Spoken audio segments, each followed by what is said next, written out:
What?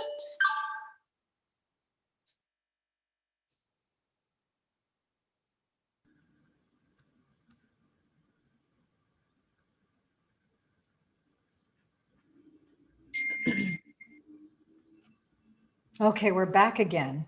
Okay, What did that say? It's streaming live on YouTube. I didn't know that. Yeah, I was trying to get that started from the beginning and it wasn't going. Like I was trying anything I could just to get us online. Oh, And so, like I said, the internet's just really acting up.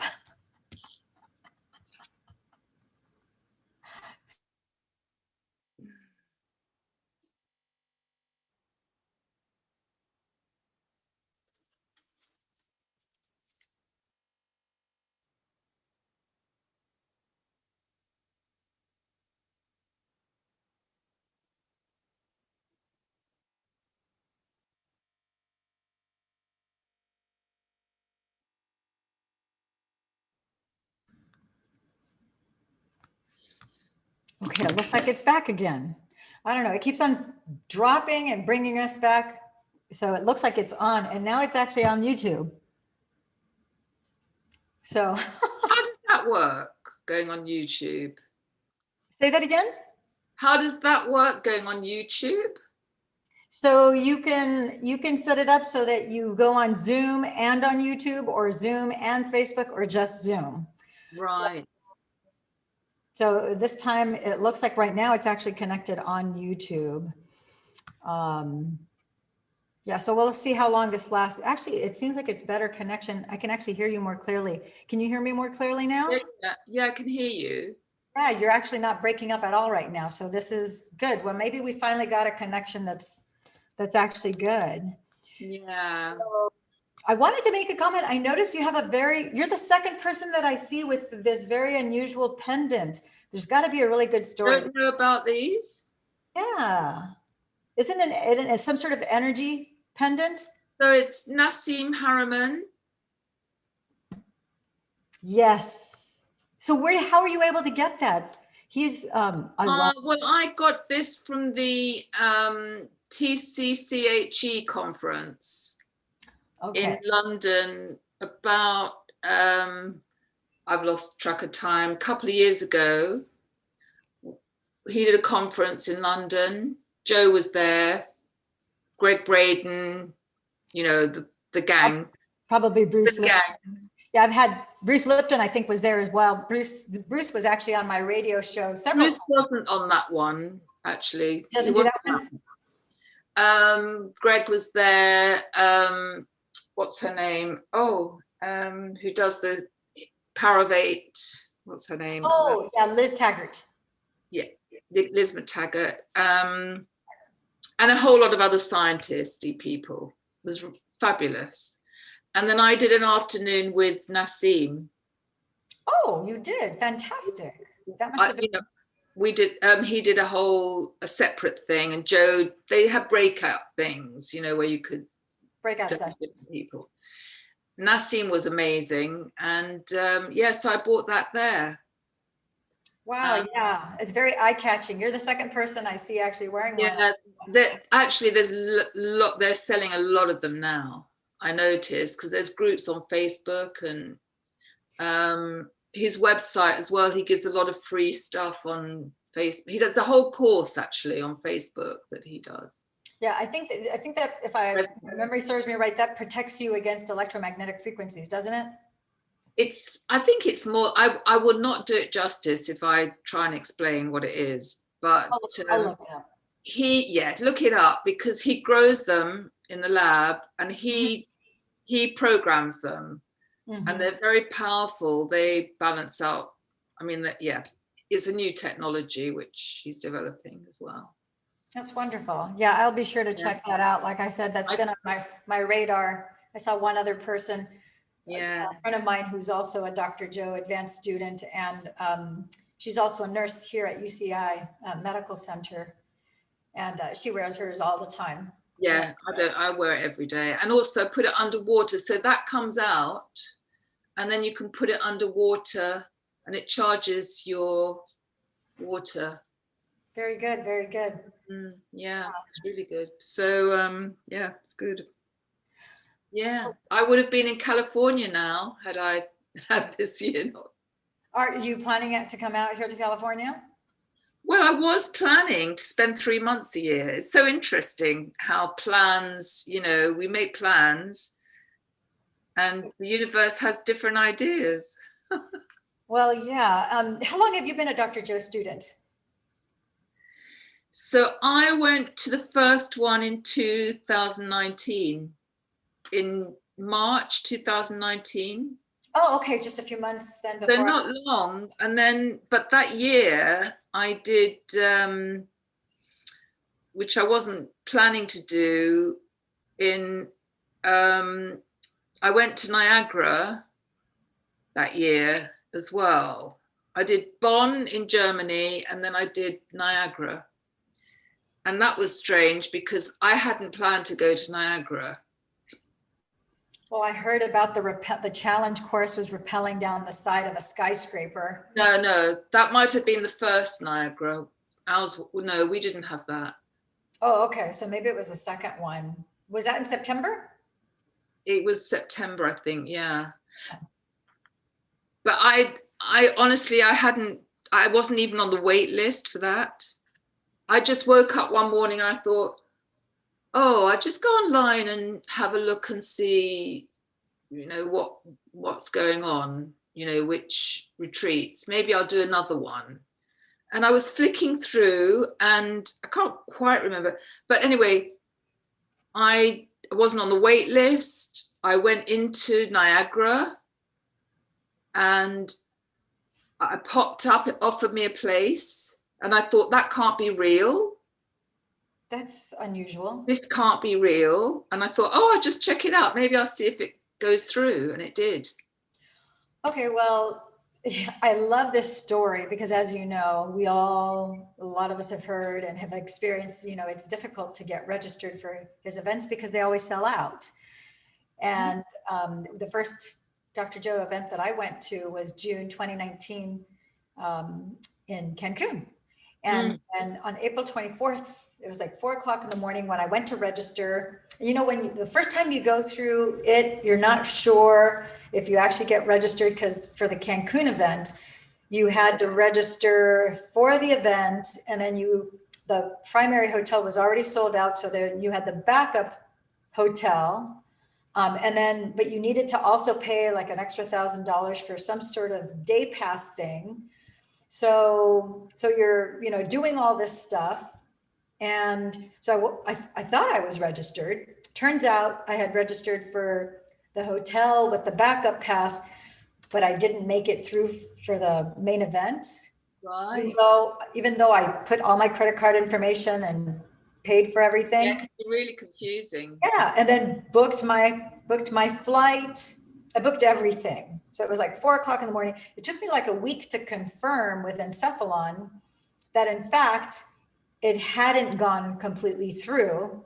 And then they said that I was, that they could put me on a wait list. I said, wait a minute, it's like wait list. I have the hotel, I have that day pass, I have everything, hotel tickets, flights, everything done. They said, we're sorry, we'll have to put you on a wait list. So I said, I'm just going to use a meditation to create myself being there. Worst case scenario, I'll go to Cancun. I've never been to Cancun before. Worst case scenario, I'll just be there on vacation, but I'm going to be there. And so in the meditation, and this is what, I knew the formula from reading the book and from watching the progressive and the online intensive, but it's not the same as when you go to the event, right? No. And so I just visualized, I felt the elevated emotion, and I saw myself in the first row and in the second row, different, days of the event.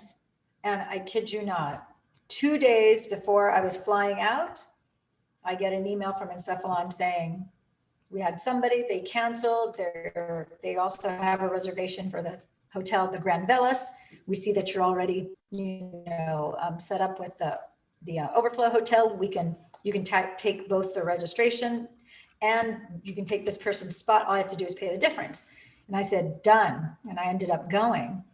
And then I managed to get into Costa Brava, Spain. once you have been through their system once, then you have a better idea. Yeah, exactly. But it's kind of challenging because. Are you going to go to Costa Brava? What? Oh, you went after. They canceled Costa Brava after. Yeah, I was booked for that one. I really, really wanted to go to that one. Yeah, too. So unfortunately, they just canceled it, and I didn't want my, they gave you the option to either have your money returned to you, which I didn't want my money back. I said, okay, well, let me credit it either to an advance follow-up or to another 7-day. And then they inadvertently sent me the money back. And I'm like, okay, they have. That's interesting because so many people didn't get their money back for ages, and I got my money back. See, I didn't want my money back. I wanted them to credit. It would have been better not to have had the money back because it could have gone to the next one. Anyway, listen, it is what it is. Yeah. I think things have been like that. My plan in life was I was retiring. I had it all planned out, and I was going to spend 3 months in traveling a year, right? So last year my plan was, because I've got a lot of friends in California, I was going to be in California for 3 months. Of course, things didn't turn out like that. And for no one. My kids moved out of London with my grandchildren. And by the summer, no, when was it? Yeah, by June last year, I'm thinking I want to move out of the city. And Lillian, this is funny because my kids rented for a year, and the person who found their rental, I said to her, well, maybe I'll rent as well for a while. Anyway, then I thought, I looked at one place online. My son-in-law went to have a look. He said, you will hate it. And I thought, you know what? The thought of renting and then being all over the place, I won't. I said to her, maybe I'll buy a house. And I described a house, 3 bedrooms, the walled garden, didn't need too much renovation. And it had an outside space that maybe I could rent out. She called me 3 days later. She said, this house has turned up. It's exactly what you described. I came down here at 6 o'clock in the morning. I left London. Have you frozen again?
Okay, it looks like we got our connection back. Yeah.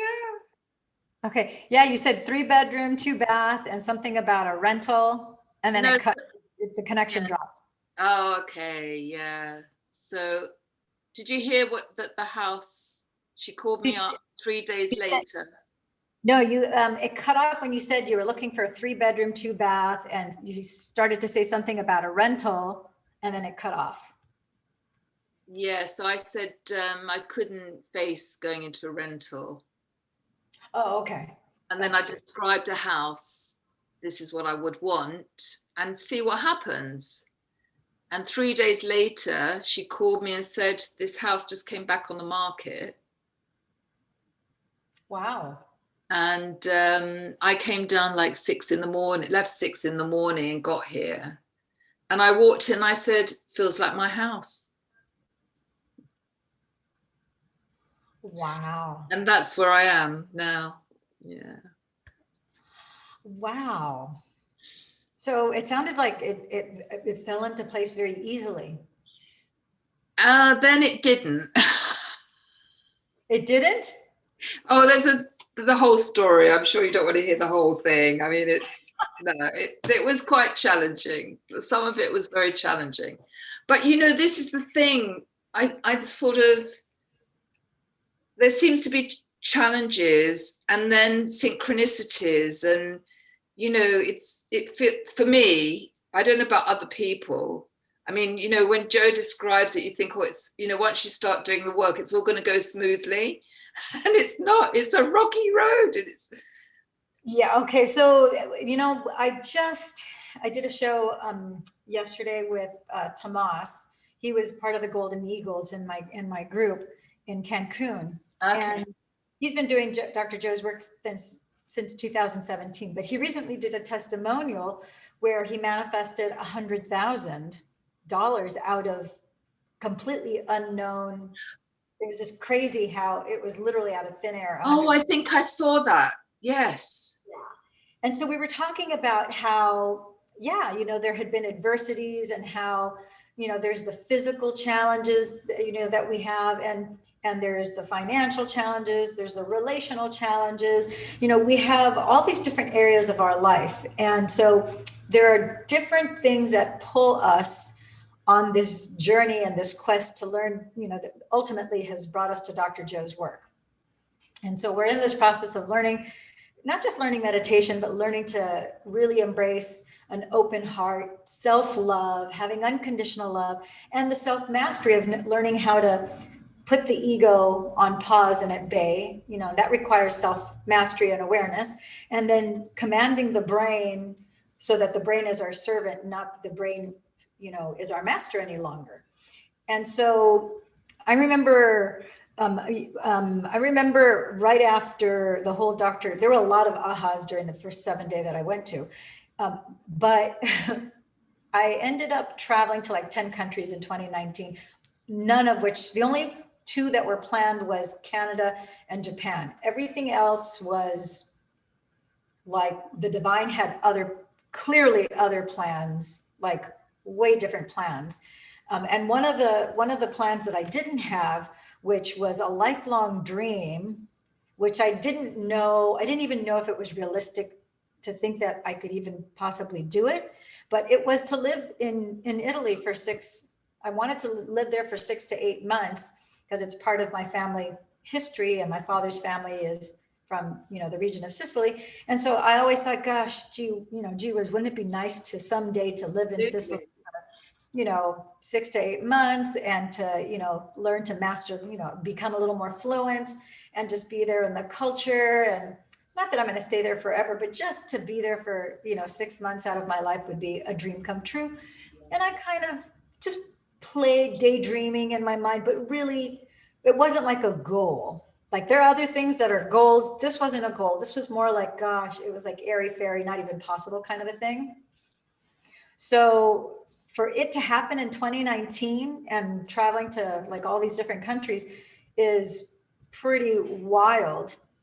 Yeah. But what ended up happening was I was also fine tuning my intuition. So Dr. Joe tells us it's like, when you do, whether it's tuning into new potentials, blessing of the energy centers, the pineal gland meditation, you're going to ask the divine to give you a sign to evidence that you connected with the divine, right? Yes. And boy, the divine never fails to deliver. It sends you signs that are very loud and clear. And if you're not sure, you ask for more signs and you get them. Yeah. And some of them are hysterical signs. Some of them are awe-inspiring signs, but they're signs nonetheless. So as I'm listening to my intuition, and that's really becoming like where it was like 100% every time I would listen to it, and I knew that I was listening to it, it was awesome. The times that I doubted it, it got me into really very unpleasant pickles. And then I knew that I'm like, oh my gosh, okay, this is the unwanted. And so then I used the Dr. Joe walking meditations. I applied the formula to get myself out of that adversity. And so I'm going to share with you like one of the adversities that I had, which was really bizarre. I was in Malta when Dr. Joe had the 7-day advance event in Malta in 2019. I was actually there in Malta. So I happened to go to this medieval town called Medina. Malta is a tiny little island. It's like 30 miles wide. It's not very big at all. So, and as you can imagine, because it's kind of still a medieval island. Yeah. You go to the town of Medina and there's cobblestone roads and the whole city, it's like the city, they're not like individualized buildings. It's like an entire block, which is an entire building, but it also creates the pathway where in ancient times people just like would walk. Typically medieval villages. Yeah, so people would walk or they would ride their horses and carriages and stuff, but it was clearly not made for modern vehicles. Sure. So long story short, of course I'm using Google Maps because Google Maps, you can pretty much use it anywhere on the planet, but there are some places that it's more accurate than others. You know, Canada, it works great. Japan, it works great. In Europe, it depends where in Europe you are. In some places it works great. And in other places, it just literally, it's not on the radar because you don't have an internet connection. And then other places are like way off. Yeah. So in Malta, it was way off, but I didn't know that it was way off yet. Right. So Google's, I decided, okay. It was way off, but turned out way on, probably. Go on. Yeah, so I'm following my GPS and I'm going to the town of Medina, and I wanted to go to the Knights of Templar because since I was knighted in the Order of St. John by Her Excellency, I thought, gosh, it would be great to go to the Knights of Malta and see what that's all about. And I know about, you know, the Apostle Paul and and, you know, all that kind of history, but, you know, let me check it out. Yeah. So I'm going on using my GPS. And of course, you know, I'm one of these girls where I'm not a very fearful person. I don't have any issues about going outside by myself at night anywhere. So this should not be any different. At this point, I want to say that it was either 8 or 9 o'clock at night, but it was pitch black. It was really dark. And then, you know, the lights, it's not the same. Here, things are very... It's not a city. Yeah, but in Medina, it's not the same type of city lights. The lights are dimmer. They're the mercury lights, so they're not as bright. So the alleys, they do have some lighting, but they're dimmer. They're definitely darker. And so as I go into the city of Medina and I cross the bridge and it looks very cool, you know, I don't really see very many cars around. You see very few. And as I continue to drive, I noticed that I'm in a little, I think the car I was driving was a little Citroen, which is, you know, it's like a Peugeot. Yeah. It's a small car. Yeah. So I'm driving and I'm noticing that the walls in the city are getting narrower and narrower and narrower. And, you know, when I started, I'm like, wow, it's pretty clear that you can only get one car in here at a time.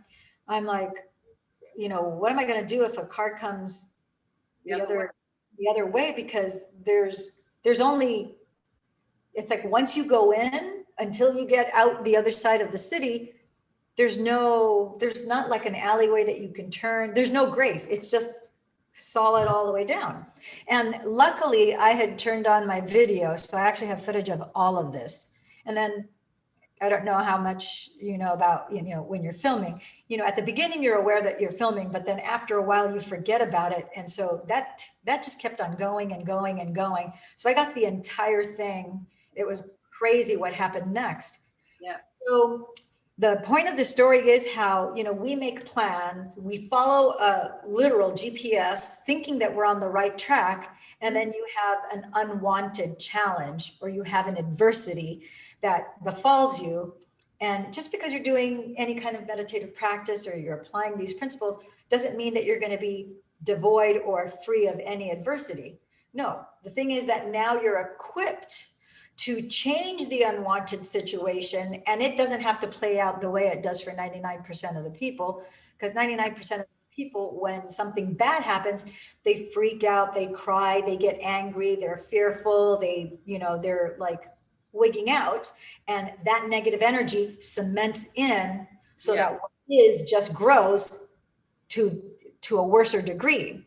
So I'm going through and I'm noticing, oh my gosh, these walls are closing in. And before I know it, I'm like, oh my gosh, there's less than like a foot or half a foot on either side of my car. I'm like, I don't know if I'm going to be able to get all the way through because it seems like he keeps closing in. Well, at one point I stopped, and then I had this one guy on the side. He couldn't even walk forward. He had to walk sideways to get across on one side of my car, and the gal had to walk on the right side of my car, literally had to go sideways in order. That's how thin the area was. So I ended up measuring it, and it was like 6 inches on either side of my car. So as I kept on going and I looked forward, then I could see that there was like a little inset, and then you could see it was the end of the street, but there was this black post right in the middle of the road. And I'm like, no way. So I've come all this way, and now you've got to back out.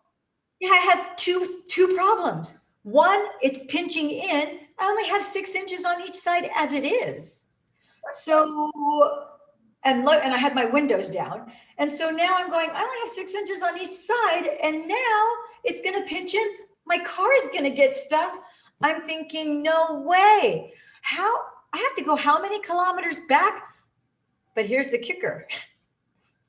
It gets worse, because not only did I have to do this at night, but I'm in a European car in Malta. In America, we drive on the left-hand side of the car. And if you use a stick shift, you stick shift with your right hand, and then you put your clutch in with your left foot. Yeah. I am in a Maltese car. Yeah. So I am sitting on the passenger side. For me as an American, I'm sitting on the right side of the car. Yeah. I am driving stick shift left-handed. Still, the clutch is left-footed, but my brain, I had to tell myself, because I didn't know that the car. I was driving right hand. Well, no, I had to drive it left-handed because the gears were on the left. So I had to stick shift with my left. Hang on a minute. The steering wheel's on the left, no? Oh, no, sorry, on the right. Yeah, okay. The wheel was on the right side of the car. Yeah, sure. Yeah. Okay. To the left, I had the driver's side on the front. That's the right. gear was in the middle, which that meant I had to stick shift. I had to change gears with my left hand. So I remember when I first picked up from the car rental, I said, what? The car's backwards. I'm like, I know in London, it's like that, but this is Malta. I thought Malta was like Sicily, like Italy. They're like, no. So I said, you know what? No big deal. I'm ambidextrous. I do plenty of things ambidextrously. I can write with my left hand. I kickball with my left foot instead of my right. I go, I'm going to be fine. And I just commanded my brain, no big deal. And I just knew that I had to pay closer attention because I'm also driving on the other side of the street. Although in Medina, it was irrelevant. It was just the one street. The rest of the town where I was driving, freeways, I had to pay attention because what was unnatural, I was on the opposite side of the street going in the opposite direction. And anytime I turned onto a street or made a left or a right, I just paid closer attention. Driven a lot on the other side of the road. Yeah, but it's not like if it were right-handed. So now I'm thinking, oh my gosh, it's nighttime, it's dark. I only have, if I, do a little shake of the steering wheel, I'm going to scratch up my rental car. There goes my deposit, and who knows what charges they're going to give me, for that. I didn't want the car to get, stuck. Okay. So as soon as I saw that the inset in, I said, oh my gosh, pause button. I knew that I needed to apply the formula. I said, you know what? It doesn't matter how long it takes for me to get out of here. I'm here on vacation. I'm here sightseeing. Nobody is expecting me here anywhere at any time. There's nobody here. You look at the walls and it's like just solid cement all the way up. I think that at the very, very top, there were some windows, but clearly there are no windows, you know, on the lower levels. It's all just solid cement. You'll see that eventually. I'll publish that video. Yeah. And so I just said, okay, I'm gonna slow down my breath, slow down my heart rate. I'm gonna slow down my brain waves. And then I just visualized myself driving back on the freeway. I didn't even visualize myself backing out of there. No, I just visualized myself on the freeway driving back to the apartment that I had rented, you know, in Malta. And then I let it go. And I was like, yes, I made the impossible possible. Yes, yes, yes, I did it. I did it. This is how it's done. I opened my eyes. When I opened my eyes, the next thing I hear is this guy saying, hey, you're not supposed to be down there. This is a private street. And I'm thinking to myself, where's that voice coming from? Hey, you're not supposed to be down there. So I poke my head out the window and I look up, and sure enough, there's a guy up at a window. And I said, Google Maps told me that this is the only way to go to get to the Knights of Malta. And he said, I'll be right down to help you. Stay right there. So out of nowhere, this guy comes down. Mattie, I'm sure that man must have thought that I was freaked out or something when I saw him, because nothing could have prepared me for what I was about to see next. The gentleman that came down to see me was a carbon copy of my father 20 years younger. Wow. Yeah. Same height, same complexion, same everything. He just had a little bit more hair and he looked about 20 years younger than my dad. And I couldn't believe my eyes. I was like, oh my gosh.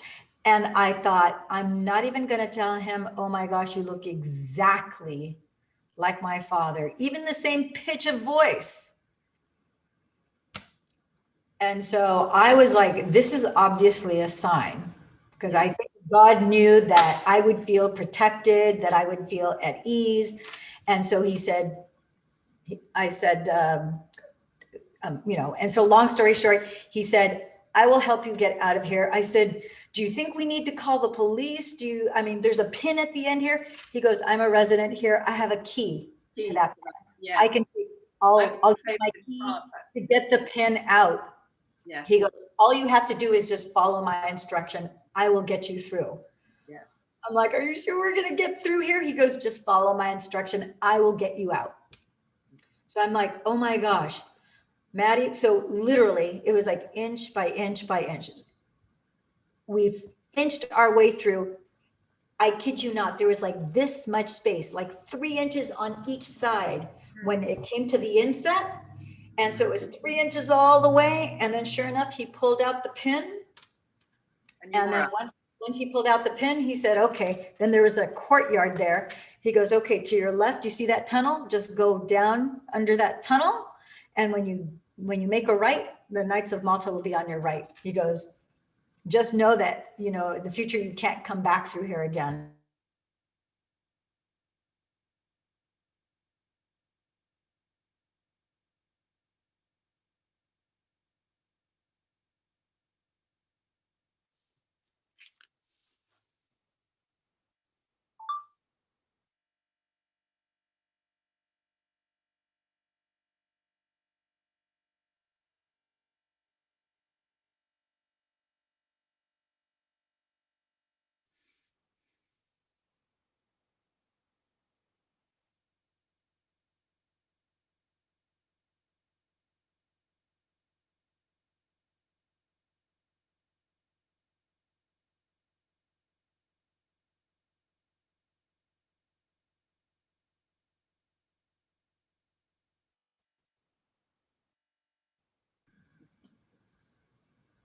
Hi. So it looks like we got our connection again. So that is one of many, many stories that I have that, there were all sorts of things that I was pretty much, and I was meditating every morning. I was meditating every night. I was also meditating during the day, doing walking meditations on or off, just for the pure joy of it. And then I would have these challenges, these very clearly unwanted situations that were put before me. And then I had to do a walking meditation with my eyes open to change a very clearly unwanted, unpleasant situation. And I was able to morph it into a better situation. That was one example. I had another one where my cell phone was literally stolen when I was in Sardinia. I had another one where the same cell phone, within 24 hours, the divine was trying to give me a clear, which I think this is like another level up, I realized. Because I said, you told me to pay attention. I'm paying attention. And now the same phone within 24 hours, it goes from being stolen in Sardinia to being lost while I'm bike riding. When I took the cell phone, put it at the bottom of my backpack, put a makeup bag on top of it and close it, and still it somehow. One stolen and then the next one. This is the next one.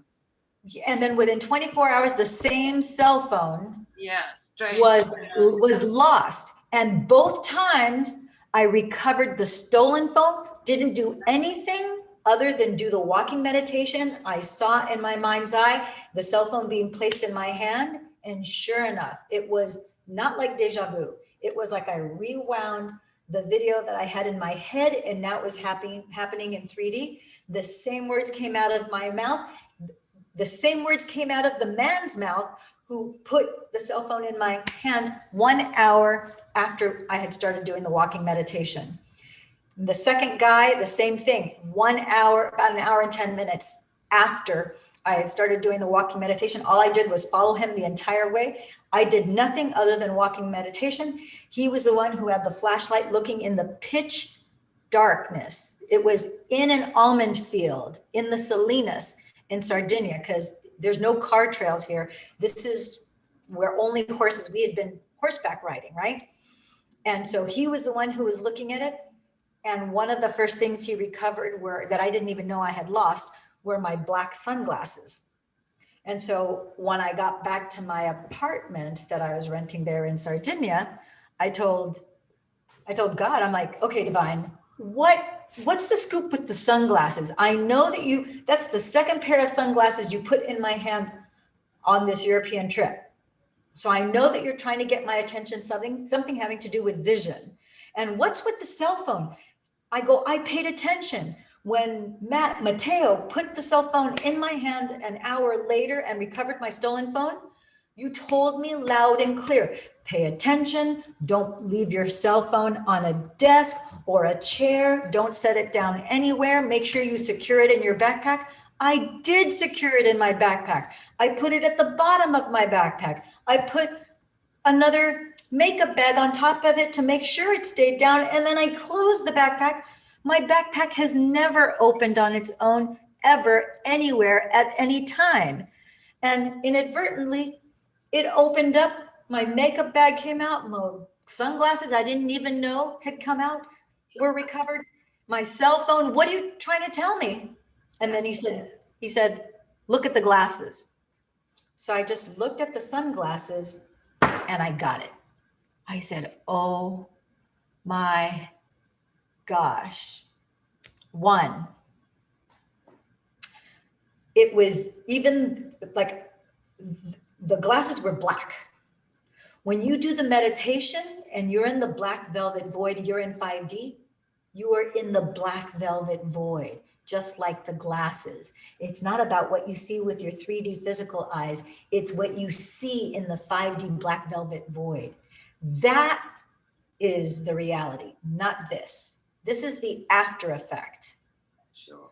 So I thought, my answer to everything is keep my physical eyes closed. So even though I'm doing a walking meditation, I'm not reliant on my physical eyes. My eyes might be open, but I'm really with my eyes closed in the 5D realm, creating in that realm, seeing there. That vision, that provision is what provides me in the 3D. So that was the first lesson. Yeah. And then the second thing was, okay, I'm a creature of habit. I have never lost, misplaced a cell phone ever until this trip. He was trying to communicate with me. He grabbed my attention. He goes, apparently I'm hearing him perfectly well. He was trying to tell me, your intuition is 100%. This is not about your IQ. This is not about your intelligence. This is not about all the book knowledge, That's not about what this is. This is about that connection. You have to choose to quiet all of this down, be in that black velvet void with me, feel that unconditional love. And that's where everything is provided. So even in the face of something unwanted, no big deal. It's like, I don't like this. I don't like the way this feels. I don't like the way this looks. This is unwanted. Pause button. Let me do the formula. And let's get into the, like that black glasses state. And I thought, wow. And then the other thing he was also revealing to me, and I say he, we need to say he or she. I don't want to call it an it because it's not an object. I think that's more disrespectful to, to God, to the divine. But the other thing, oh gosh, I'm losing my train of thought here. So it was about, the vision. Oh, the other thing is that because I was being, I don't want to say obedient, like in discipline, but because I was really being committed to meeting the divine in that space and not freaking out and just saying, okay, I'm willing to put this on pause and go. It doesn't make sense to go within in the middle of a crisis. I had another crisis where I had in the middle of a storm with this crazy winds and stuff. And now all of a sudden there's a body of water on the right, the body of water on the left. And now there is a body of water. There was supposed to be a road, but because of the storm, it had disappeared. My car is a car, not a boat. So I was, when was this? This was in Malta. Oh, yeah. So, I was in physical danger, there again. But what the divine was telling me was, it doesn't matter what the circumstances. I kept on using when, we have the challenge course at the 7-day advance. And I remember we did we basically had to walk a high beam, bright yellow high beam that was 55 feet up in the air. And it really took a leap of faith, and you had to apply the formula and really be connected to be centered so that you had perfect balance and you could make it across. And then it was crazy how you had to turn around. So that feeling I had to use every time I had these unwanted situations, especially not only in Medina, but also, when I was in the situation where there's a storm and this little road it went from a paved road to a cobble road to a dirt road to all of a sudden it was underwater. And it's like, oh my gosh, here we go again. Again, following Google Maps. And I'm like, okay, now I know that feeling. It's like when I'm starting to question, wait a minute, I need to, so but I started learning also that, who recovers a stolen phone anywhere on the planet? Nobody does. It just does not happen. A stolen phone in a field where, there's acres and acres and acres in the pitch darkness. There's no city lights. There wasn't even a full moon. So there was like just the stars, which were gorgeous, but you could not even see your hand in front of your face because it was so dark. And an hour later, the phone was put in my hand. So what the divine was also showing me is like, okay, you have been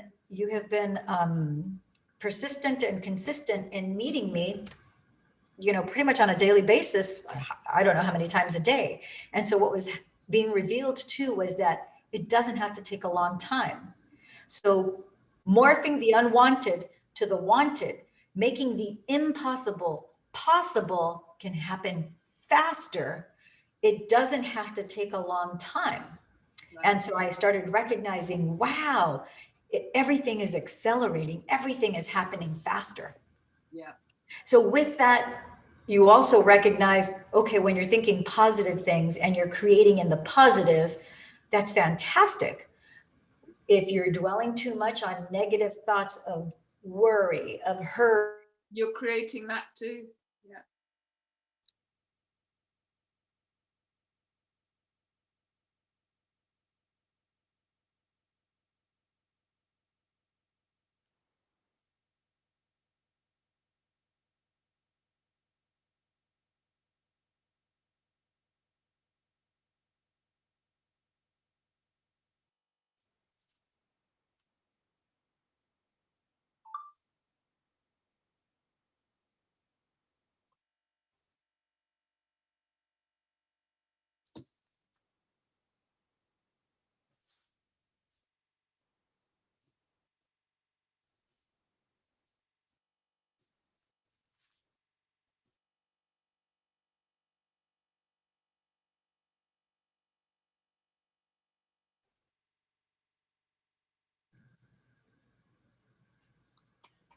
sorry, it dropped off when I was saying, if you're thinking and feeling emotions of doubt, fear, worry, shame, guilt, resentment, anxiety, nervousness, any of those lower vibration, then those things are going to manifest faster too. It's all creation. It's creation. Either way, you're creating. Yeah. You're with intention, on purpose and awareness, or in ignorance by default. Yeah, so exactly. either way we're empowered. The thing is whether we choose, what we choose to do with the free will that we have. And that's really what this is all about. So I'm excited for you and what you're saying, because it sounds like, we've all had our plans changed. It sounds like now you're in a beautiful home. Sounds like you're planning still on, traveling and coming back. I think there is another thing, I think grace is a factor in life. Yes, big time. It's a big factor. And my teacher said it's an effect without a cause. It's like a direct effect. And so the things that so-called go wrong just sometimes have a different result at the end. When you look back and you think, that's why that happened. You don't always know at the time. I mean, when I bought this house, so I'd sold my flat in London, so I thought, and I'd sent back the signed contract. And I got quite friendly with the people that owned the house previously.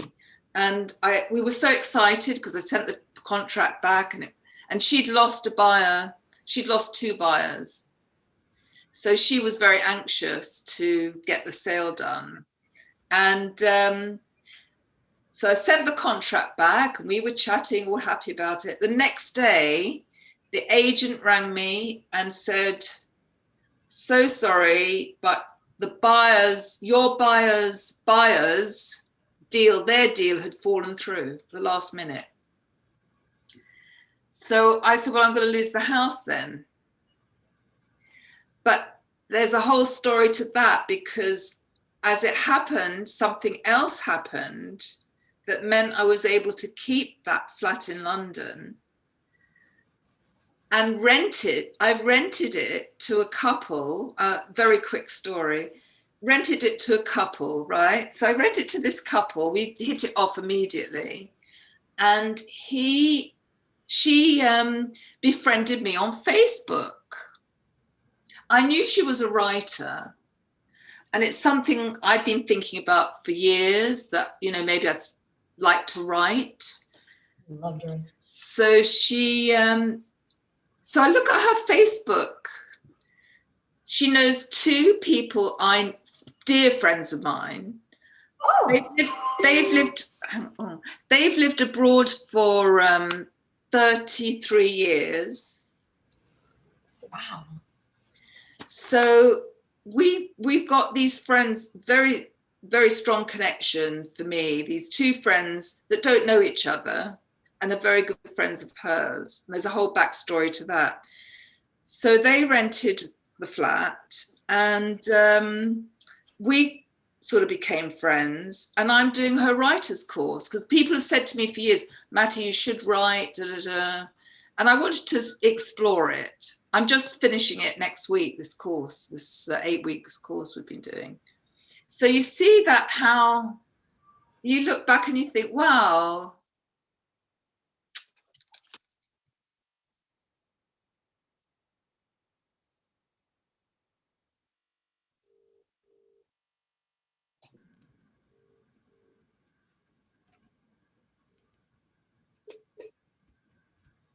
We're back.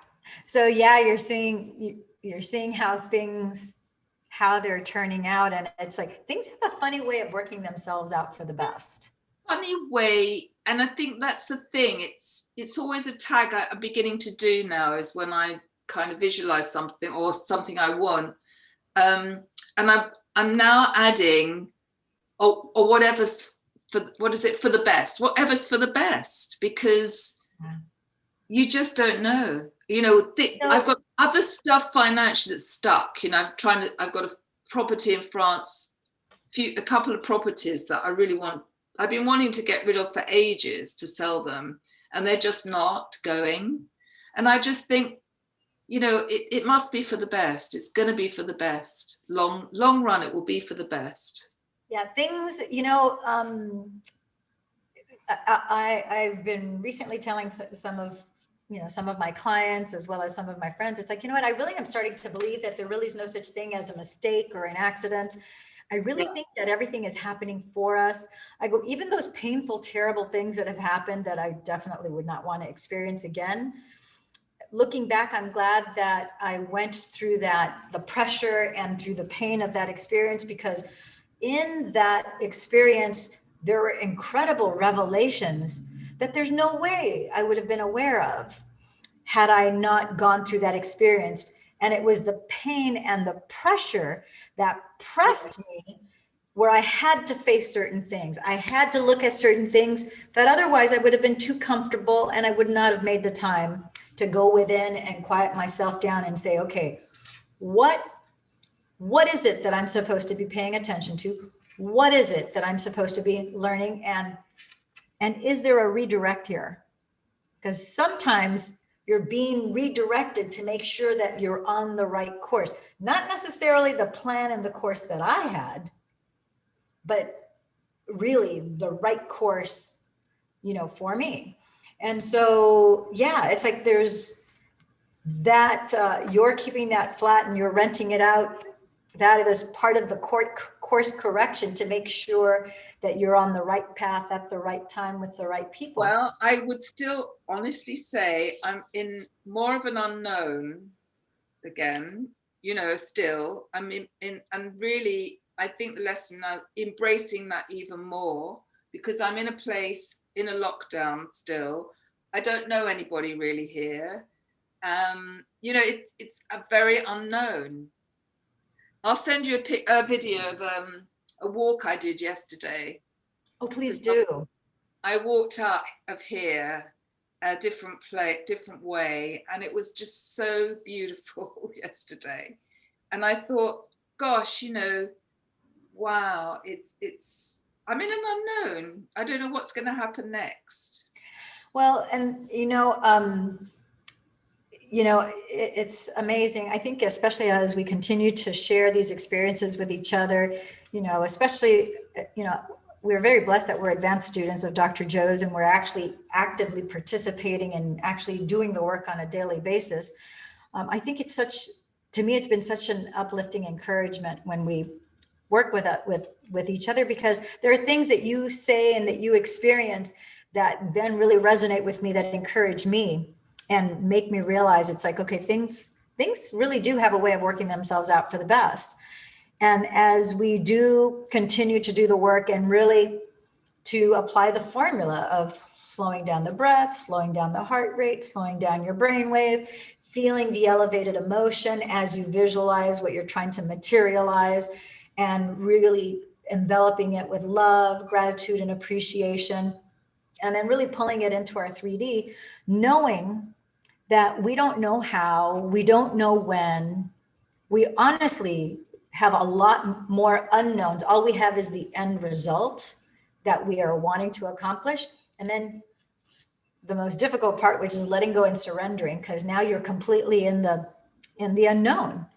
Well, as I said to you last year, I was in California. I met a guy. I thought he's gonna come here, and I'm gonna go there, and that was all on the cards. And then that didn't materialize. And now he's with someone else. So you just don't know. And I'm in a house that I didn't expect to be in. Yeah, I just heard yesterday of somebody. I don't remember exactly where it was that I heard about this, but this gal was using Dr. Joe's meditations she wanted to manifest a husband. She wanted to find her true love and find a husband. And she's like, okay, I'm just going to go ahead. She went ahead and she put it in her mind movie. And she decided, even though she's not dating anybody, she just decided, okay, she felt this impetus to go buy, not shop, buy her wedding dress. Yeah. So she went to this bridal store, and when she bought the wedding dress, as she's leaving, she runs into this guy. She asked him, I'm not sure if she asked him for some directions about going somewhere. And he's like, oh, I'm going there too. I kid you not. She ended up marrying that guy. Yeah. Well, I'll just tell you quickly what happened last year when I was in California, because it was this time. I came back today a year ago. There you go. Today a year ago. So I just got there, right? And I'm bit jet lagged.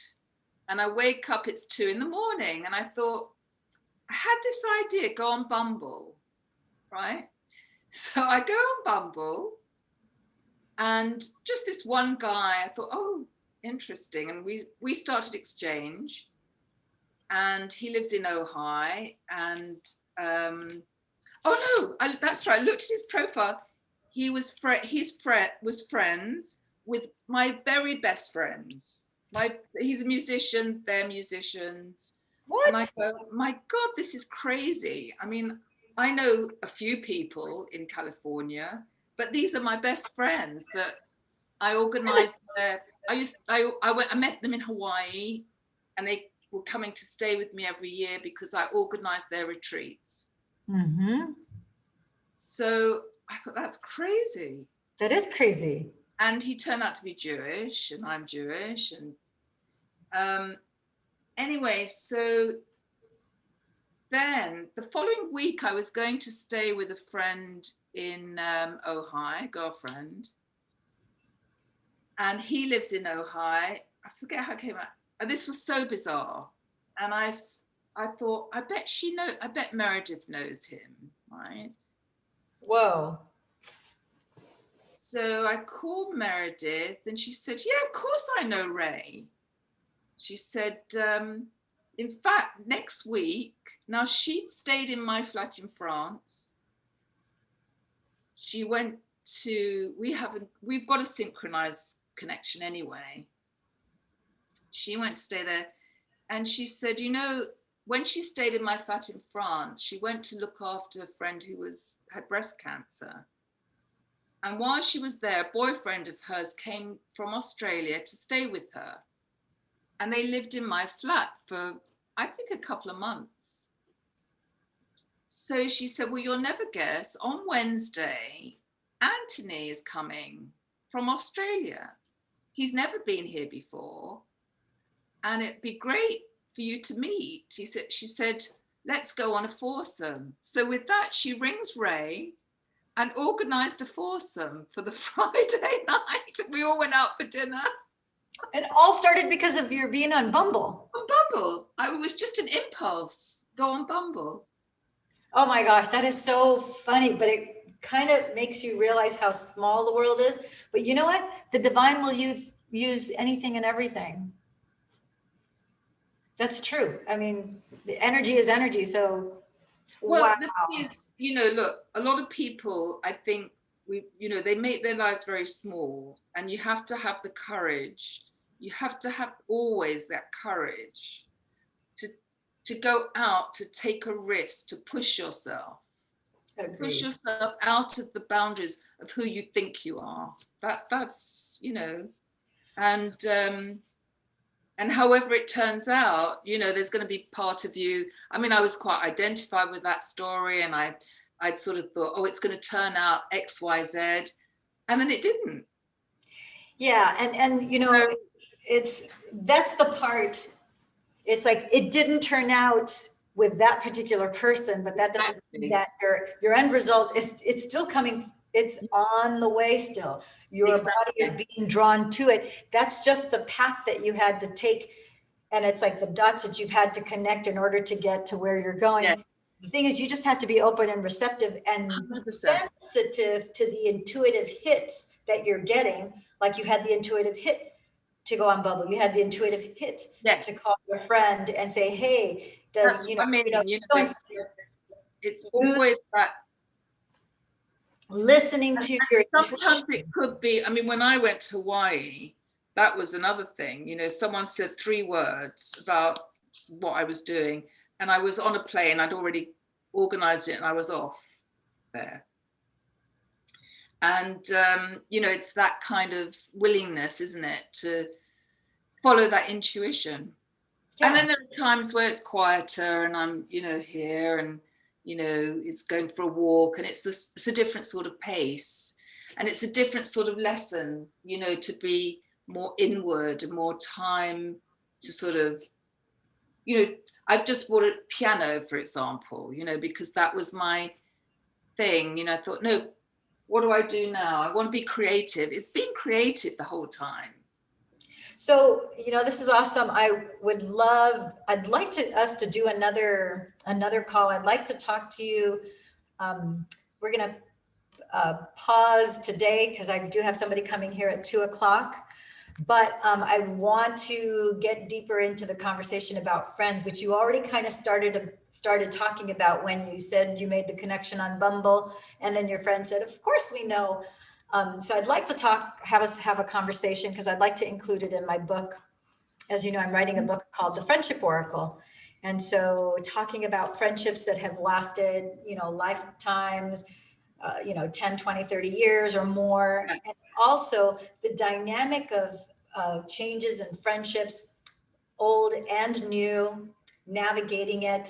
I love the fact that you're navigating it on a global scale, as I am. Many people are just navigating it in their city or their town or their county or their province or borough. But we're fortunate that we're able to navigate this on a global scale. So I'd love to have a deeper conversation about that, because I think that's something that other people need to hear, or people are wanting to hear. It's definitely a theme for me, because it's an important factor for me, that connection. That's to be connected with people. It's just, and obviously, I went to Italy to Barry Goldstein's retreat after that year, 2019. I'm so pleased I did all these things.